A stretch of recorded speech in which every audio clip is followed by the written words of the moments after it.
Da sind wir wieder, ha? Ja. Seid ihr schon dabei? Ja. Oh, shit. Ich dachte, Ja, du bist jetzt einfach ins Bild gelaufen, so. Ne? Ich dachte, Ja, du machst dein Ding, Bro. sorry, Bro. Du machst dein Ding, Bro.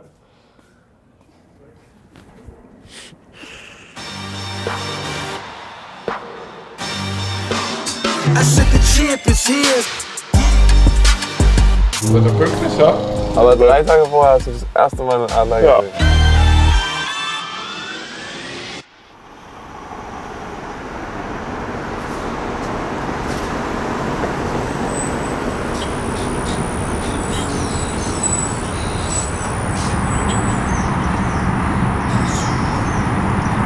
Ja, wir sind hier in Orlando, in Florida. Das Wetter ist sehr angenehm, wie man sieht. Wir sind hier bei uns zu Hause und es ist Freitag, glaube ich. Richtig?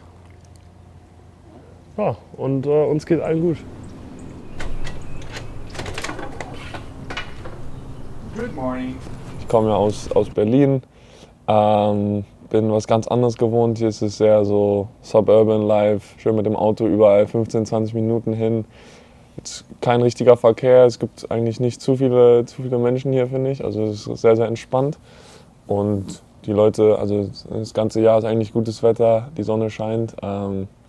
Gibt hier eigentlich nicht so viele Sachen oder so viele Probleme im normalen Leben, sage ich mal. Und ja, aber voll der Kontrast zu Berlin und zu dem, was ich so sonst gewohnt war eigentlich. Ja.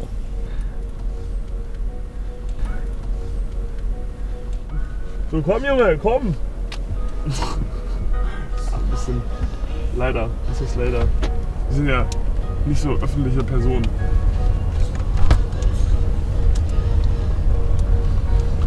Oh, wow, wow, wow, wow. Ich Bock auf Training, Alter.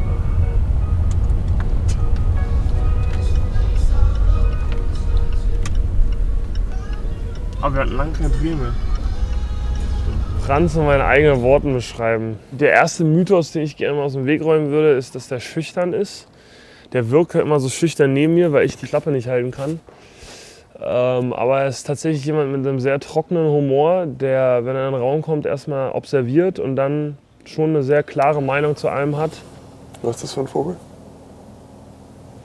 Auch mächtig, ne? Ein Katamaran. Das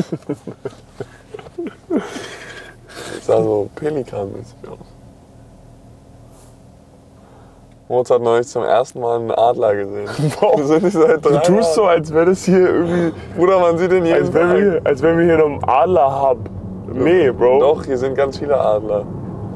Wenn Moritz in den Raum kommt, dann merkt man, dass Moritz im Raum ist. So, ist ein richtiger Charakter, große Persönlichkeit, immer ein Lachen auf dem Gesicht, immer sehr, sehr präsent da, würde ich sagen. Und ist, glaube ich, sehr eng mit seinem Gefühl, würde ich ihn beschreiben. Also ein emotionaler Typ, sehr leidenschaftlich. Und ich glaube, ich werde immer so ein bisschen so als der logische Denker so ein bisschen beschrieben. Ich glaube, er ist so eher, der so die menschliche Ebene versteht und probiert zu verstehen und eher so mit Leuten connected. Also ich glaube, heute kann er auch nicht viel machen, weil wegen dem Event heute Abend. Ja. Also ich wäre überrascht, wenn wir live spielen heute. Ja, wäre ich auch überrascht. Und jetzt, gerade jetzt, du willst einfach nichts riskieren mit Verletzungen und so. Das kannst du einfach. Selbst im Training Camp waren die Live-Sessions immer sehr, sehr kurz. Ja. Ich liebe die NBA. Ja, ganz geil. Als ich dann angefangen habe mit Basketball und schon so gemerkt habe, dass ich da irgendwie so eine Leidenschaft relativ schnell entwickelt hatte, die ich jetzt noch nicht so gefühlt hatte für andere Sachen in meinem Leben. Ja, ich würde sagen, ich bin ein ehrgeiziger Junge, der dann, auch als ich so gemerkt habe, dass ich relativ gut darin bin, natürlich auch gucken, ne, was ist das höchste Level und wo kann das überhaupt hingehen. Und ich würde aber sagen, ich hatte nie so richtig so die Eier, erst bis so 16, 17 hatte ich so die Eier, um sozusagen, ja, ich möchte wirklich in die NBA, dass das wirklich dann ein Ziel war. Ich glaube, davor war das immer eher so was ich im Hinterkopf hatte und wovon ich geträumt habe, aber was ich jetzt nie so richtig ausgesprochen hatte. Ja.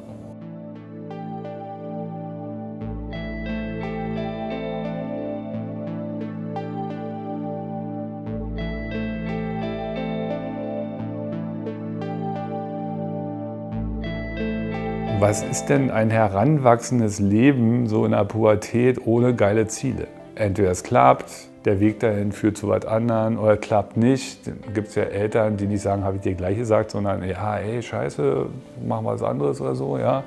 War eine Erfahrung. Also im Grunde, da gibt es ein klares Ziel, dann kann man gucken, wie willst du da hinkommen. Ja, pass auf deine Gräten auf, kenn die Grenzen auch deines Körpers, sonst ist es nichts mit Ziel erreichen. Und all so eine Sachen, da kann man ja als Elternteil viel besser begleiten, als wenn die jetzt gar kein Ziel hätten. Und ist ja nicht mein Leben, ja, also viel Glück.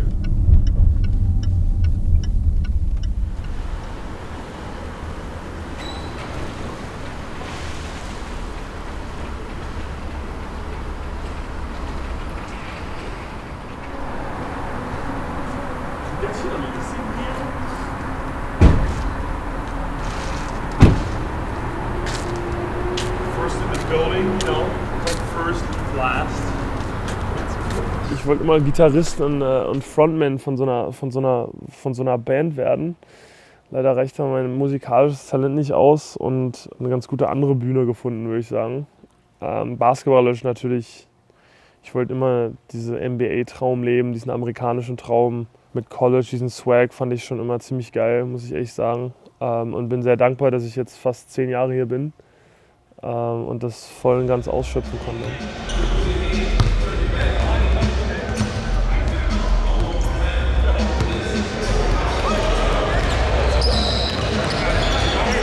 Man redet von der NBA immer so, dieses glorifizierte NBA, amerikanische Basketball-Dasein mit viel Geld, Glamour und all dem. Es ist halt auch ein sehr, sehr einsames Leben. Man kann nur 4 bis 5 Stunden Basketball spielen am Tag und dann ist halt auch vorbei. Und was macht man dann mit den anderen 20 Stunden? Also man ist viel unterwegs, alleine und so die Möglichkeit zu haben, das mit jemandem zu teilen, also Franz und ich haben eine sehr enge Beziehung. Da bin ich auch sehr happy, dass wir die so aufrechterhalten können. Und das ist mein bester Kumpel und mein Bruder zugleich. Und mein Teammate, das ist schon sehr, sehr einzigartig. Das ist was wir als Familie sehr, sehr wertzuschätzen wissen. Ja, und da erinnern wir uns auch täglich dran, weil wir wissen, dass das jetzt nicht für immer so sein wird. Und wie toll und einzigartig das ist für uns.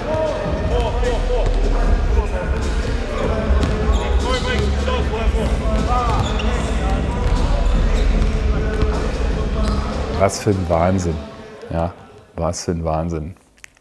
Früher 2 K1X Rucksäcke gekauft, wo die ihren Ball da hinten reintun können. Wow, ja, und die dampfenden Schuhe an den Seiten, ja, die gibt es glaube ich heute nicht mehr, aber das, dann rennen sie da so rum. Also, schon niedlich. Germany against Australia.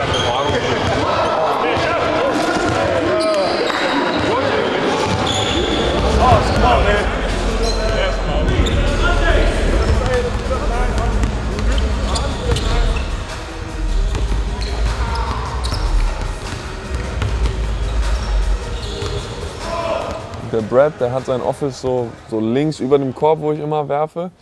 Und da sind so 2 Fieberbälle relativ präsent. Und fast täglich eigentlich gucke ich da so ein bisschen hoch und erinnere mich sehr, sehr gerne an die Zeit. Es ist toll, dass wir das so unseren Day-to-Day-Job mit dem verbinden konnten. Und ich meine auch Lindsay zu sehen, wie aufgelöst die war, oder 1T, wie happy die sind, dass das geklappt hat. Weil es ist ja in dem Sinne nur eine Erfahrung für die und dann dabei zu sein und so involviert zu sein, dass wir das irgendwie so hingekriegt haben, ist irgendwie ganz schön.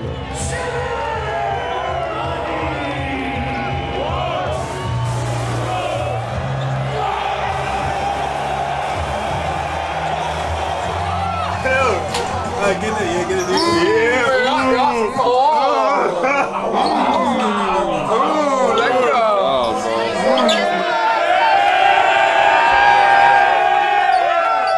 Showing some emotion. You're so focused and so intentional. I'm relieved you're showing some emotion, man. That's incredible, man. Thank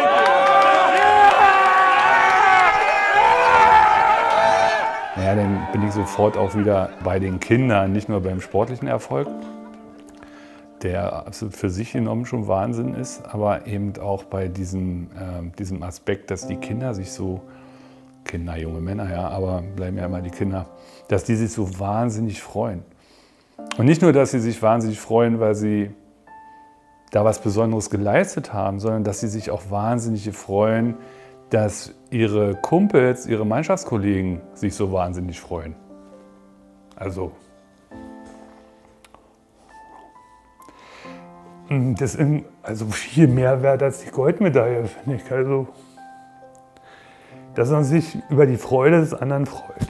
Und das ist diese Emotionalität, die ist mir eigentlich viel mehr wert als die Goldmedaille, die nochmal was ganz anderes ist.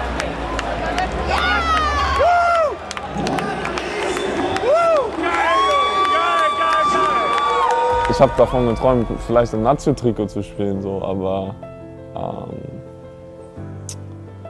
ja, ich glaube, das alleine, ich bin schon jemand, der auch viel geträumt hat und sich auch gerne schöne Sachen ausgemalt hat, aber da hat mir so ein bisschen was gefehlt für, glaube ich.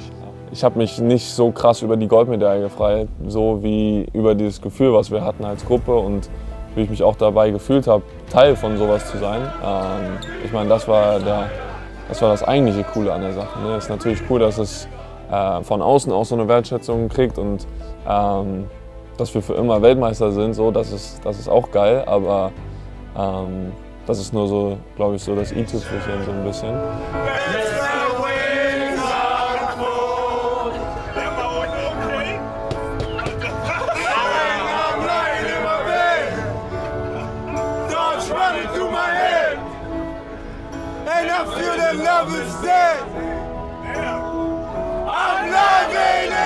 Die Goldmedaille, also ich will jetzt nicht sagen, dass die mir Latte ist.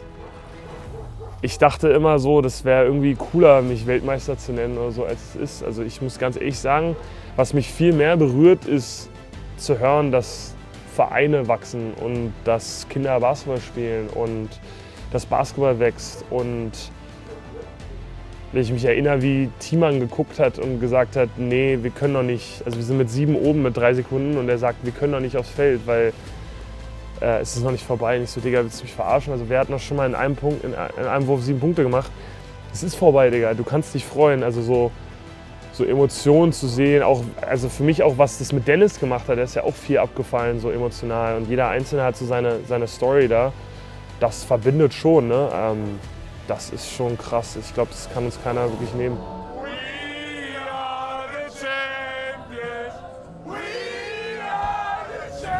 Ich meine, man kann auch erfolgreich sein im Sport und hat dabei keine schöne Zeit und wird nicht glücklich als Mensch so. Und ich glaube, diese Perspektive, so wurde es mir jetzt eigentlich, seit ich klein bin, vermittelt, so dass es darum geht, Spaß zu haben und glücklich zu sein und nicht darum, wer immer der Krasseste ist und ja, sich irgendwie immer mit anderen zu vergleichen in dem Sinne. Ich glaube, das kann kurzfristig kann das Sinn machen, aber so langfristig wird man da nicht happy, glaube ich, mit. Ja.